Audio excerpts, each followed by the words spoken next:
on the 9th of December, the PLA tried to transgress the LAC in Yangste in the Tawang sector of Arunachal Pradesh. In the words of Shri Rajnath Singh, Raksha Mantri, the idea was to unilaterally alter the status quo. The Indian troops contested this ingression resolutely and pushed back the PLA beyond the LAC. So this transgression into Yangtze flies in the face of the often used phrase of peace and tranquility, which has been done to death since 1993. And it basically is not met by the situation on the ground where the Indian troops are contesting PLA efforts at salami slicing 365 into 24. So in order to discuss the transgression at LAC, the idea, the aims, and the way forward, we have with us in Samvad Lieutenant General Rakesh Sharma, former GoC XIV Corps. Welcome to Samvad, sir. Thank you, Mayank. Nice seeing you. Thank you, sir. So the first question, the Yangtze has been a bone of contention for a very long time. And this, I believe, was not the first attempt to alter the status quo. But what was different this time around? Okay, thank you, Mayank, for inviting me. First is that, since last 2-3 years, these fisticuffs and this Gutham Gutha has been on for last 10-12 years. It's not new to us. And this times of last 2-3 years, this has presented to different levels. Yangtze was one more level, because firstly, they brought about a battalion strength. As the media report says, 300, between 300 and 600. Naturally, nobody can count them. But even if there were 300, this is about a battalion strength of the PLA, which they brought on top. A battalion strength is not normal. So let me say that when they bring a battalion strength, the battalion commander ought to have been given a task. So first and foremost is that this strength was very large, and it was an automatic attempt to escalate issues there. Now, second is that they would have used a village that they have constructed, as Kyokong villages, as a staging area to stage up to this battalion, which can be brought up to the height of 17,000 feet in Yangste. Third, it's a month of December. Such kind of violations don't take place in the month of December. They take place earlier. December becomes a snowy period there, and the roads are also treacherous. So, to bring them in December means, okay, they are motivated to do a particular task in this game. Did they bring that, after the event has happened, now you can say, did they have less information about us? That we will be so combative out in this area and we'll fight it out and push them back. So was there information voids in the PLA itself as to what they are expecting when they reach the area of Yangtze? Now, so if you add all these things together, this was an attempt to occupy the ridge. And if they had occupied the ridge, and if they were expecting that they would be contested here, it would have been a situation like what we faced through in the area of Ladakh in 2 years, and they would start thinking about buffers, etc., etc. So this was a different operation being carried out than normal standoffs that we have been having for a period of time. So the idea basically might have been to alter the status quo and then occupy and sit throughout the winter, maybe. Yeah, so that, if that is so, then they would have made preparations here. They would have reserves and logistics built up to sustain this kind of force out there. They have not come here to go in 4-5 hours. If they have come here to stay for a long time, they would have built-in logistics, built-in infrastructure, reserves would have been catered for. This is a serious operation there.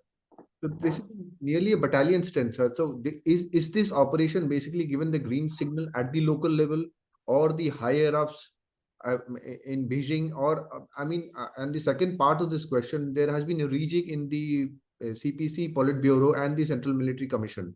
So has that got something to do with this ingress? So, firstly, in China, the system is that nothing much happens without the blessing of the CMC, because everything is so centrally controlled. It's a party organ, and the party organs are all important here. Let me start with, firstly, what is the CMC? when you see the new CMC which came up in October, one of these gentlemen who has become the vice chairman, number two, there are two vice chairmen. One of them is called He Weidong. General He Weidong, raised the Western Theater Command, which is opposite us. He was there in the Western Theater Command till end of 19, which means that the operation that they did in Eastern Ladakh in 2020 was planned by him and executed by somebody else. Meanwhile, He Weidong shifted to the Eastern Theater Command to take on the Taiwan operations. Now he has been brought across to the CMC. So to say that everything would have required his blessings, the new Western Theater Commander would naturally refer to his predecessor there in this in the CMC as to how this operation is being carried out. Second part is that the chairman of the CMC is President Xi himself. Is one of the many hats he wears. So actually, willy-nilly becomes his blessings. Third is that the present Western Theater Commander and the political commissar are both members of the Central Party Committee. So, Central Party Committee is all the decision-making body. So, it's just a simple method. We understand what Chinese system is, but even then, if you just 2 and 2, 4, this was an operation that was planned and executed under the orders of the CMC, certainly executed by the WTC. That makes it very serious. But on the other hand, so it is. Let me add here. Just to say, when USA is serious, the seriousness comes also that this kind of operation has to be pre-planned, pre-thought about, pre-mediated, date times decided. So this is not an ad hoc patrol being carried out. This is a planned operation. You say it's a planned operation, but on the other hand, there's a very strong group of analysis going on here that because Galwan was planned, they say that Galwan was planned because of COVID, what happened in COVID. Now it's said that maybe China is not very happy with India and US exercises, Yuddhabhyas, in India's economic growth and their economy falling. My question on this, sir, we have been seeing this since 1949, ever since PRC came into picture. Larger geopolitical picture by giving out such sort of analysis. And what is the aim of when such ingress takes place? What is the actual aim and plans behind this effort? So let me put it this way, that there is some large things wrong about China today. They have great water crisis. Yangste is without water. There are serious problems in demography. Their population is reducing greatly. The real estate was the engine of growth for China. The economy is in a bad state. There have been protestations on zero COVID. So there have been a large number of issues that have been happening over a long period of time. So the fact of the matter is that all is not well in China. Let me put that apart. Now, what does China want? China has got a dream. At least the president has stated that he has a dream. And his dream is absolutely clear. He wants to become a superpower, and he has laid down timelines for himself, which is the timelines of, say, 49 and 35 and whatever timelines he gives out. So if you say the timelines, then it's pushed against time. He's also getting on with 80 years old. He can't be 70. He'll be 90 by the time the timelines come in. So he's in a hurry to actually prove to his people that he's doing something better. He is boxed in by the maritime. He's got boxed in by the maritime. There are various issues here because of this first island chain and the inimical nations, Japan and South Korea and Philippines and all the nations that are around him are not, Taiwan, not fond of it. He wants to settle. He has a tedious border that he has. So he wants to settle the border. He's decided what does he want on the border. He wants to finish the border so that I feel that he can finish the sealing of the border and then move across towards the other end. Second part is that India is a competitor. We are a geopolitical competitor. We may not feel so that we are a competitor to China. China has 5 times our economy or something like that. But that apart, our position in the south, in the peninsular position in the Indian Ocean, our standing in the global affairs, our economy rising, our nation developing, our infrastructure going such great guns, all this would make China feel that we have to push us down. This is the second part of the story. So I would state is that the Chinese talk about sovereignty and territorial integrity again and again and again and again actually transcends itself to our border, to our territorial border, which is yet not decided and yet not, it is still disputed. And therefore, China is attempting to decide what does he want on the border and coerce it through without actually getting on with a conventional war. There is a difference here. So Xi himself calls himself the man of history, and we all know that he is in a hurry. But what can India do? Basically, now we know what they're doing, sir. What can India do to counter these Chinese hegemonic designs? And I'm asking both at the micro and the macro level. See, what can India do? Now, what did he want to do? If I was a battalion commander and I was tasked to take on the operation and go to Yangste, is that your question, isn't it, Mayank? Yes, sir. No, I'm looking at the Indian response. So, what should India be doing in the longer run, sir, to counter the Chinese designs, both on the border, economy, the holistic picture, sir? So there are many issues here. One is that we have the thing gone berserk, which is the economic trade. It gone berserk because we are not yet ready to totally detach ourselves economically from the Chinese. It's gone to a level of $130 billion, which is a very significant, large amount of trade that we're doing, and which is negative in towards us also. We must sift out as to what can be sorted out economically. We don't have to buy furniture, toys, such items. We must contest it. We must say, okay, let's guilt in this stuff. Can separate out this stuff, which I'm sure we can manufacture the best of furniture and the best of toys, and those industries can catch up with us. There are certain things which cannot be done today. For example, the supply chains which are established for pharmaceuticals. That takes a long time. Maybe some kind of machinery, maybe some kind of computer equipment. So there are many issues on which we are still not dependent, and we have to work over a period of time. So the trade and the economy issues are a long drawn process, but I think we can start working to this end to make sure that we establish our own supply chains for sustenance for a long period of time. That's that part of it. Second is the issue of the geopolitical. We have a standing in the Committee of Nations. We are the force to reckon with, and China, it doesn't contest us so largely in the international fora, but it made great inroads by using the BRI as a vehicle for itself. Now we have traditional relations with Africa. The Chinese deep pockets have made great amount of inroads into Africa, into Europe, into many parts of the world.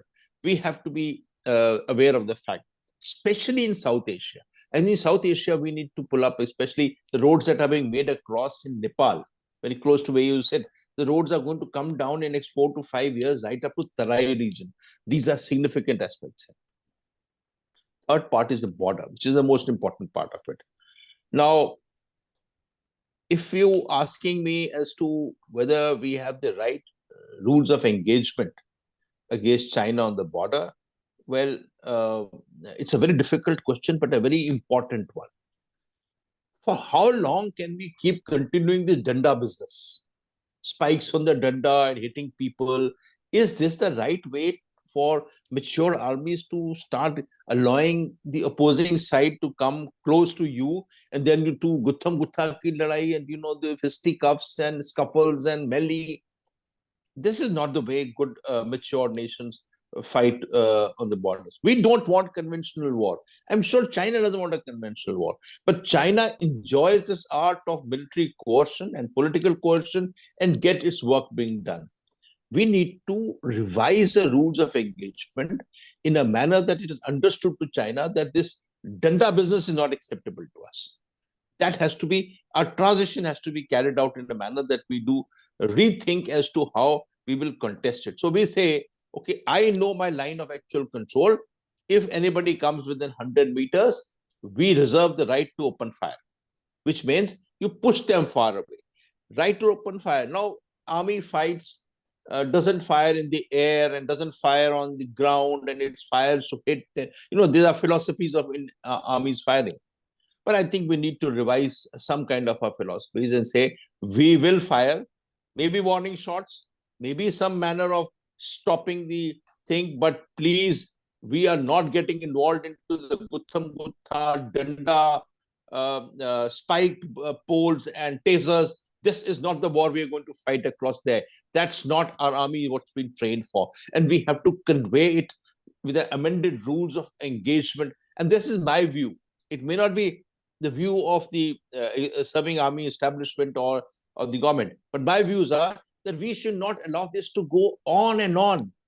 A danda is as potent as a weapon as a bullet is. We've seen dandas can kill.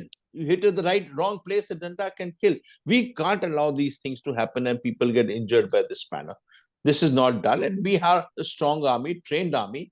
On border, we are the finest force, and we should transit ourselves into that level. So, I was just going to come to this question, which you've already answered. So I was thinking, how is this army faring? Our army, the Indian army, is faring with the dandas as of now. How is it faring? Because you have seen it firsthand. And there is a very recent statement, I think yesterday, when there's a politician, I will not be naming the politician because that is not the idea. वो कह रहे हैं कि वो पीट रहे हैं, the Chinese army, Indian army को पीट रहे हैं, sir. So what are your views on this? How is the army faring? पीट रहे हैं, and how demotivating it is for the people serving on the border when they hear this sort of statement. Okay, let me again exemplify in this manner. Look, we have burly soldiers, hefty, strong people. The units there, Bajat Regiment and Jammu and Kashmir Rifles, they are stronger, hardy people. And we have been in this scuffle business for quite some time. 2008, 9, 10, it started off. We had serious issues earlier in Balong sector, fish tails, in Yangste, and in the central sector, in Rakula. And every time we fed ourselves credibly, honorably, and forcefully. Everywhere we have done it, Paigongsa, North Bank, wherever we have got involved physically, our troops have shown, and I commanded the corps, and it's happened a number of times. We came up ourselves very honorably and very credibly. So let's put it in the back. But any melee, any kind of Gutham Gutha ki ladai, there would be automatically some people getting injured. It happens in a village that the two people fighting danda both get injured. Some people will get injured. Yes, some people would get injured. Yes, in Galwan, we had 20 people who died without a bullet being fired. So, such things can happen. So has it happened again in Yangste now, where they had very large force, but we were prepared for it. We were ready for it. And we, I think, very honorably sorted this issue out by